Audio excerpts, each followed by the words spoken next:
F9 garden.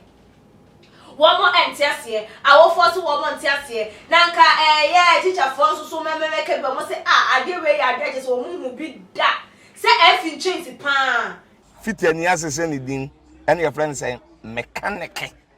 Zana prophet kumichacha, my sister me YouTube, no, baby, I should be a change your floor, and I'm about too much GH. Share na prophet kumichacha, Miss Omishe.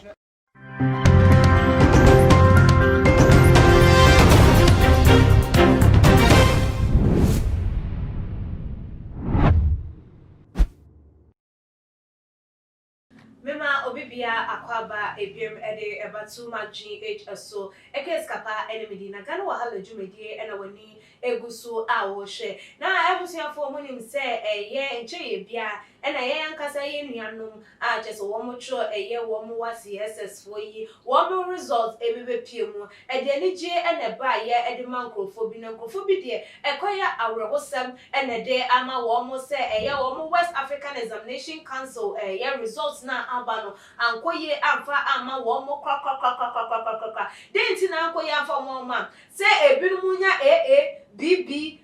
B2 B3 C4 C5 C6 D7 E8 F9 no wo mo de ne de je se e ba kokora mpo ebiempie wo mo results mu B a ebiempiem C a ebiempiem D a ebiempiem ka impo empiem na nkanya recheche efa mo ma eno so a wo mo enya bi F nkoa F chains ena je se wo mo enya ewo wo mo results no emu na no na ma wo ma chechefo ene wo mo awofo asore kwakase a ye no ane sei ena ambe na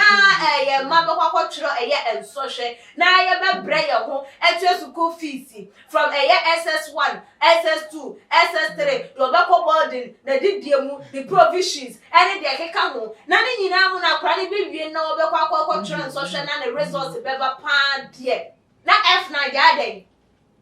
one more entiasie awo force one more entiasie nanka yeah teacher for so make be mo say ade we ya ade so mu bi da say F in change pan ebi ewo omo kwada enso hwemu wo mu bi mpani nsam da enunti wo mo de adesede to eye mpanifo anim say we de why for one more ensa emra na one more emmetro and so one more sama ke eye nkwada no so hwemfa mo ma anya sapa dia wo mo ntiase na entiase cha because akwada no so apon suku ben ele beso ni mu se wone no ebedi eye dwuma na suku ameka eye eho asem a wo mo de wo mu su ababetu edwa nyina eye Bankoman Senior High School ai wo mo enene de chese wo mo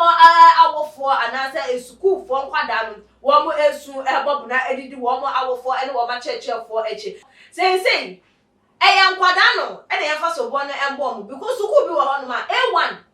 result bi ba ye chese A1 nko a ne wo aye ni penso so timu se wo elective maths wo mo eye de keka ho wo me ka se bo so ebedo so wo bebre wo ni na asusu akwada kurenya A1 akwa kosi ase de oton A1 bread na so nya sa addition na wasu nya sa na asusu enkwada we die wo ma ntimi enya sa etie fo so bo no mpo enkwada no se enam COVID-19 no musu se chese nka ye betro exams na ma omo amoma kwakwa ye copycat na se ye cut and paste o se den no be kwakwa ye enunti na ma omo nsua de ana se yemfa sobo no empo se de dodo na de sobo no boy yama bani his excellency na dan kwa Akufo-Addo se free SHS o de ba ye enunti ena ma kwada ni tirimo aye omode esan so munim se na namma de ya ye bi bre wo mo amoma kwakotwere etwa enunti ena ama awoye awrehusem se atu wo mo ana wo mo ma ke questions no ena na wo ma mini se school no ni mu nkwada ayo ma ju so medi wo mo abro enunti ena wo mo timi make wo mo down sa because omo dwe ho a wo mo ente ase se edenti bone ben awofo binu mu che kwampa ne bani made a je se ba no social wo ma ye no oskum ha akra na bone ho mode nti won ti ase se wasidie akra no kokonya F9 chains na abusua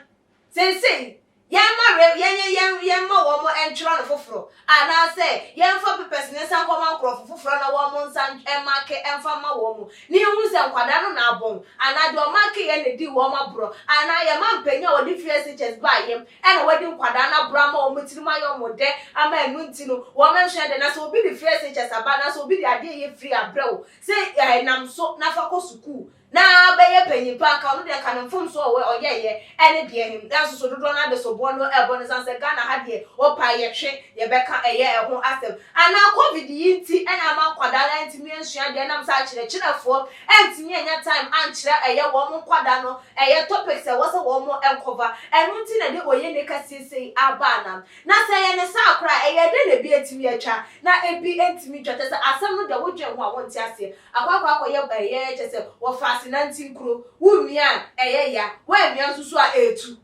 say ye hu dey for so bono ebo because ebinu ma twerechwa and ebinu susu atwero atie enya F9 enti wan ena ye for so bono nkobo aban enkwada udo maka ye ana kirefo ena enti mi ankire wo mo nkwada no nyoma ewo ho ana say questions aye set ede eba no wo man kire wo ma de amfa sa bia ye ni bebia enu nti ena man kwada no etimi edi etwa ana wonso wa de ntwefa ensemi ho ene say den na aban enyemfa eye nkwada wo mo atwero en social just F9 kon ena wo mo enya yeyi ehu for the child wo ebra e wo tuma GH comment section na ebiem like videos na share e wo all the social media platforms so follow yen e wo your IG page and your Twitter page so tuma GH_ leading e de ekriesi kapa that's ne ye be sane share the major prophet kum chacha on say me catch was say bomoden na hwe too much GH on say me kan ye nyene bone pa na kase ye pe wo wiase ya asonde asonde ti na adam wo hu nyame ye no nyam no wo hu ne ma bi a wo hwehwehwehwe e wo other place ne ade kat won na bomoden na be hwe too much GH be hwe na subscribe bomoden o be hwe pe na wa ye subscribe o subscribe subscribe na subscribe na o subscribe a na wo benya ne ma papa a wo pe ahwe nyame shira na ura too much GH we boy wate shout out to your fans and everybody who is watching too much GH the major prophet kum chacha on say me catch was say bomoden na hwe too much GH on say me kan ye nyene bone pa na kase ye pe wo wiase ya asonde nti na adam wo hu nyame ye no nyam no wo hu ne ma bi a wo hwehwehwehwe e wo other place ne ade kat won na bomoden na be hwe too much GH be hwe na subscribe bomoden o be hwe pe na wa ye subscribe o subscribe na subscribe na o subscribe a na wo benya ne ma papa a wo pe ahwe nyame shira na ura